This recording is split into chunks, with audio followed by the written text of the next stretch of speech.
अस्सलाम वालेकुम everyone. I am Chaman Zulfiqar from Gujranwala medical college. आप लोगों को पता है कि यूएचएस ने अपने एडमिशन्स ओपन कर दिए हैं, तो आज हम डिस्कस करेंगे कि यूएचएस के लिए जो आप लोगों ने फॉर्म फिल करना है वो किस तरह से करना है और यूएचएस में अप्लाई किस तरह से करना है। सबसे पहला क्वेश्चन मोस्ट इंपॉर्टेंट, काफ़ी बच्चे पूछ रहे थे और मैंने बहुत से बच्चों को बताया भी है कि एमबीबीएस और बीडीएस में सेपरेट अप्लाई नहीं होता, आप लोगों ने एक ही टाइम पर अप्लाई करना होता है।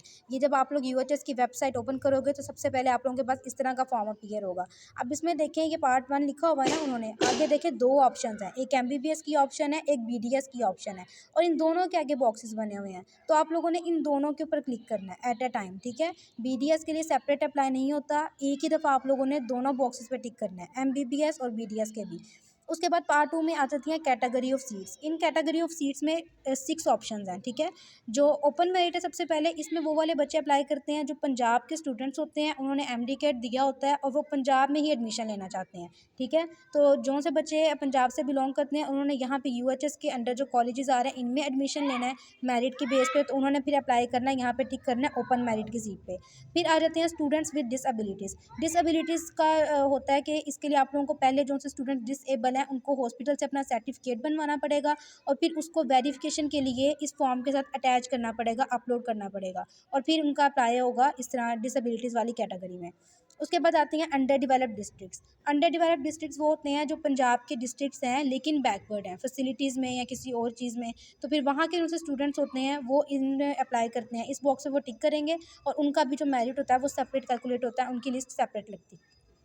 उसके बाद आ जाते हैं चोलिस्तान के स्टूडेंट्स। चोलिस्तान के स्टूडेंट्स की भी सेपरेट सीट है, जो चोलिस्तान से बिलोंग करते हैं उन्होंने यहाँ पे टिक करना है। ओवरसीज़ में आते हैं फॉरेन स्टूडेंट्स। अब आ जाती हैं रेसिप्रोकल सीट्स। ये बहुत से बच्चे पूछ रहे थे मेरे से और मैंने बताया भी है सबको। इसमें दोबारा सुन लें, रेसिप्रोकल सीट्स ऐसी सीट्स होती हैं जो आप लोगों की दूसरे प्रोविंसेस में सीट्स हैं। फॉर एग्जांपल आप लोग अगर पंजाब से बिलोंग करते हो तो आप लोगों का एडमिशन तो जो एडमिटिंग यूनिवर्सिटी है यहाँ पे ये है यूएचएस, लेकिन आप लोगों का आपको पता है यूएचएस में जो बच्चे ओपन मेरिट पे अप्लाई करते हैं उनका मेरिट काफ़ी ज़्यादा होता है, कॉम्पिटिशन काफ़ी ज़्यादा होता है।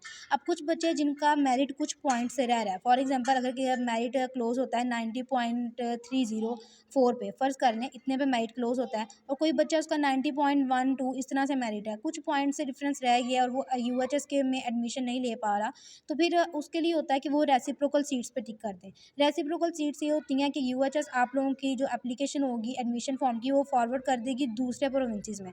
फॉर एग्जांपल केपी की में फॉरवर्ड हो जाएगी आप लोगों की, जिसमें भी आप लोग अप्लाई करेंगे, केपी के है, सिंध है और बलूचिस्तान है, ये जितने भी हमारे प्रोविंसेस हैं ना पंजाब के अलावा, ये पंजाब के बच्चों की सीट्स होती हैं दूसरे प्रोविंसेस के मेडिकल कॉलेजेस में। तो जो उनसे बच्चे यूएचएस में कुछ पॉइंट्स से रह जाते हैं उनका फिर यहाँ पे दूसरे प्रोविंसेस के मेडिकल कॉलेजेस में एडमिशन हो जाता है, लेकिन उसके लिए ज़रूरी है कि आप लोग फिर ये रेसिप्रोकल वाली सीट पे भी टिक करें। उसके बाद आ जाते हैं हिफ्ज़ कुरान। हिफ्ज़ कुरान में ऑब्वियसली उन बच्चों ने क्लिक करना है जो हाफ़िज़ कुरान है और उनके पास सनद भी है अपने हिफ्ज़ की, और इसके लिए यूएचएस टेस्ट आप लोगों का कंडक्ट करवाएगी, वो जाके आप लोगों ने टेस्ट देना है। उस टेस्ट में अगर आप लोग पास होंगे तब आप लोगों को एडिशनल मार्क्स मिलेंगे, तो फिर आप लोगों के फाइनल मेरिट में भी कैलकुलेट हो जाते हैं। उसके बाद नंबर 2 पे भी सिंपल इन्फॉर्मेशन है, 3, 4, 5 ये सारी सिंपल इन्फॉर्मेशन है जो आप लोगों ने अपने बारे में लिखनी है, मदर नेम, फादर नेम, अपना नेम। ये पॉइंट जो नंबर पॉइंट 8 है ना, ये ज़रा गौर से सुन लें। यहाँ पे उन्होंने पूछा हुआ है डिस्ट्रिक्ट ऑफ डोमिसाइल, यहाँ पे उन्होंने आप लोगों का प्रोविंस नहीं पूछा, ठीक है। प्रोविंस सेपरेट चीज़ है, डिस्ट्रिक्ट सेपरेट चीज़ है, क्योंकि ये यूएचएस में उनसे बच्चों ने अप्लाई करना है, उसमें मोस्टली पंजाब के स्टूडेंट्स हैं, तो प्रोविंस तो सबका पंजाब ही है। यहाँ पे वो आप लोगों से डिस्ट्रिक्ट पूछ रहे हैं, तो आप लोग जिस डिस्ट्रिक्ट से बिलोंग करते हैं, आप लोगों का जहाँ का डोमिसाइल बना हुआ है, आप लोगों ने उसको यहाँ पे मेंशन करना है, ठीक है। कुछ बच्चे होते हैं वो रह तो कहीं और रहे होते हैं लेकिन उनका डोमिसाइल जो सा होता है वो किसी और डिस्ट्रिक्ट का होता है, तो उसको आप लोगों ने कंफ्यूज नहीं करना, आप लोगों ने यहाँ पे वो वाला डिस्ट्रिक्ट मेंशन करना है जहाँ का आप लोगों का डोमिसाइल बना हुआ है, ठीक हो गया। उसके बाद एरिया ऑफ रेजिडेंस है, अर्बन, अगर आप लोग शहर में रहते हैं तो आप लोगों ने अर्बन यहाँ पे मेंशन करना है, अगर आप लोग यहाँ पे नहीं रहते किसी विलेज वगैरह इलाके में रहते हो तो आप लोगों ने यहाँ पे फिर रूरल मेंशन करना है। उसके नीचे आप लोगों ने CNIC लिखना है और मेलिंग एड्रेस लिखना है, और landline number as such important नहीं है, अगर आप लोगों का है किसी का तो वो मेंशन कर दें, वरना इसकी कोई हार्ड एंड फास्ट रूल नहीं है, आप लोग इसे स्किप भी कर सकते हैं। उसके साथ आप लोगों ने अपना सेल नंबर मेंशन करना है और उसके आगे आप लोगों ने अपनी ईमेल मेंशन करनी है। ये इसके नीचे जो मैंने पेपर रखा हुआ है यहाँ पे आप लोगों का ऑप्शन होगा, वहाँ पे आप लोगों ने अपनी पिक्चर अपलोड करनी है, ठीक है। उसके बाद नेक्स्ट आप लोगों के सामने ये वाला फॉर्म आएगा। ठीक है। नेक्स्ट पेज, ये इसमें आप लोगों ने अपने जो इन्फॉर्मेशन वो पूछ रहे होंगे वो आप लोगों ने लिखनी है। फॉर एग्जांपल यहाँ पे 10th क्लास के आप लोगों के मार्क्स आएंगे, यहाँ पे आप लोगों के पार्ट 2 के सेकंड ईयर के जो आप लोगों का इंटरमीडिएट है उसके मार्क्स आएंगे।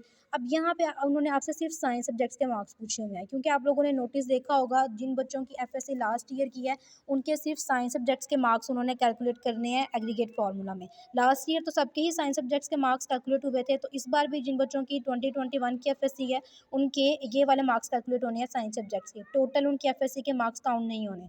तो इसलिए उन्होंने सेपरेट यहाँ पे मेंशन किया हुआ है, आप लोगों ने केमिस्ट्री, बायोलॉजी, फिजिक्स इन सब के सेपरेट सेपरेट मार्क्स यहाँ पे मेंशन कर देने हैं। उसके नीचे आप लोगों का यहाँ पे आना है एमडी कैट का रोल नंबर, और उसके बाद यहाँ पे आप लोगों के एमडी कैट के मार्क्स आएंगे, यहाँ पे आप लोगों के अपना सीएनएससी नंबर आएगा और यहाँ पे आप लोगों का नेम आएगा। ठीक है। और नेक्स्ट ये सिर्फ एक डिक्लेरेशन वाला फॉर्म है कि इसमें बस उन्होंने आप लोगों ने अपना नेम मेंशन करना है और नीचे आप लोगों ने लिख देना क्या नेम ही है। ठीक है। और बस उन्होंने इसमें ये मैं समराइज़ करूँ सारी चीज़ को, तो बस ये कहा हुआ है कि मैंने जो इन्फॉर्मेशन सारे फॉर्म में प्रोवाइड किया बिल्कुल करेक्ट है, और अगर कोई इसमें ख़राबी होगी या फॉल्स इन्फॉर्मेशन होगी तो मेरा एडमिशन रोक सकती है यूएचएस। लेकिन बस एक फॉर्मेलिटी समझ लें, इसी तरह की कोई चीज़ है। वैसे एडमिशन किसी का नहीं रुकता, आप लोग फॉर्म को ध्यान से फिल करें, लेकिन अगर कोई ख़राबी वगैरह हो जाती है, कोई चीज़ ऊपर नीचे हो जाती है तो उससे कोई फ़र्क नहीं पड़ता। आप लोगों का डाटा पहले से उनके पास पड़ा होता है यूएचएस के पास। ठीक है। और नेक्स्ट लास्ट पे आ जाती है आप लोगों की प्रेफरेंस लिस्ट। ये जो प्रेफरेंस लिस्ट है ना, ये आप लोगों ने ज़रा ध्यान से देनी है। इसमें अगर आप देखें ना, ये मेरी प्रेफरेंस लिस्ट थी लास्ट ईयर की जो मैंने अपने लिए सेलेक्ट की थी। सबसे पहले तो जो मैं अगर बात करूँ तो सब लोग कहते हैं कि किंग एडवर्ड में हमारा एडमिशन हो जाए। ठीक है। वो बात ठीक है, किंग एडवर्ड बहुत अच्छी यूनिवर्सिटी है, रैंकिंग सबसे ऊपर है, सबसे पुरानी यूनिवर्सिटी है पंजाब में। लेकिन अगर आप लोगों को किंग एडवर्ड घर से बहुत ज़्यादा दूर पड़ रही है तो आप लोग फिर, मेरा तो यही मशवरा है कि आप लोग फिर उसको चूज़ ना करें। आप लोग उस कॉलेज को चूज़ करें जो आप लोगों के घर के पास है। ठीक है। अगर आप लोग किसी ऐसे कॉलेज को चूज़ कर लेते हैं जो रैंकिंग में ठीक है, टॉप पे है, लेकिन आप लोगों को घर से दूर है और फिर बहुत से एक्सपेंसेस भी आ जाते हैं, फिर आप लोगों को हॉस्टल में रुकना पड़ेगा, उसके अखराजात अलग हैं, आने जाने में मुश्किल अलग है। ठीक है। तो आप लोगों को प्रेफरेंस लिस्ट का यही फ़ायदा है सबसे ज़्यादा कि आप लोग उस कॉलेज में एडमिशन ले सकते हो जो आप लोगों के घर के पास है। फॉर एग्जांपल मैं अपनी एग्जांपल दूँ तो मेरा लास्ट ईयर मेरिट आ रहा था यहाँ पे इलामा इकबाल मेडिकल कॉलेज का। ठीक है। अगर मैं इसको टॉप पे रखती तो मेरा यहाँ पे एडमिशन हो जाना था, लेकिन अब मुझे इलामा इकबाल मेडिकल कॉलेज घर से दूर पड़ता था। मैं अगर इसको चूज़ करती फिर मुझे हॉस्टल रहना पड़ना था, और मुझे यहाँ पे मैंने इसलिए यहाँ पे गुजरांवाला मेडिकल कॉलेज को सबसे ऊपर रखा है जो मेरे अपने शहर में था। तो आप लोग भी ऐसा करें कि जौन सा कॉलेज आप लोगों को सबसे करीब पड़ता है घर में, आप लोग उसको सबसे ऊपर रखें, ताकि आप लोगों को हॉस्टल जैसे कामों में ना उलझना पड़े। ठीक है। अब इसमें एक बात ये है कि अब मैं आप लोगों को एग्जांपल देती हूँ। फॉर एग्जांपल कोई बच्चा है, वो यहाँ पे रहीम यार खान में रहता है। ठीक है। रहीम यार खान में रहता है। अब उसका मेरिट बहुत ज़्यादा अच्छा है, फर्स्ट करने उसका 94% एग्रीगेट बन रहा है। अब ये एग्रीगेट देख के सबको समझ आ रही है कि इसका तो किंग एडवर्ड में भी एडमिशन हो जाएगा। ठीक है। अब रहीम यार खान में मेडिकल कॉलेज है ना, अब ये वाला बच्चा इस मेडिकल कॉलेज को छोड़ के कहे जी नहीं मैंने किंग एडवर्ड में एडमिशन लेना है, तो इसके लिए तो काफ़ी मुश्किल होगी ना। ठीक है। अगर तो उनसे बच्चे हॉस्टल अफोर्ड कर सकते हैं उनके लिए तो कोई इशू नहीं है, उनके लिए तो यही है कि आप लोग फिर रैंकिंग वाइज अपनी प्रेफरेंस लिस्ट को अरेंज करें। लेकिन जो बच्चे हॉस्टल अफोर्ड नहीं कर सकते या जो बच्चे हॉस्टल में रुकना नहीं चाहते, तो फिर वो मेरिट उनका जो भी है आप लोग उस कॉलेज को सबसे ऊपर रखें जो आप लोगों के घर के सबसे ज़्यादा करीब है। ठीक है। तो इस तरह से आप लोगों ने प्रेफरेंस लिस्ट को अरेंज करना है। और लास्ट पे इस तरह से आप लोगों की फ़ाइनल कॉपी होती है जो आप लोगों ने अप्लाई करने में उनसे फ़ी होती है, उसको आप लोगों ने स्लिप जो सी उसकी होती है उसकी उसको साथ में अटैच करना होता है।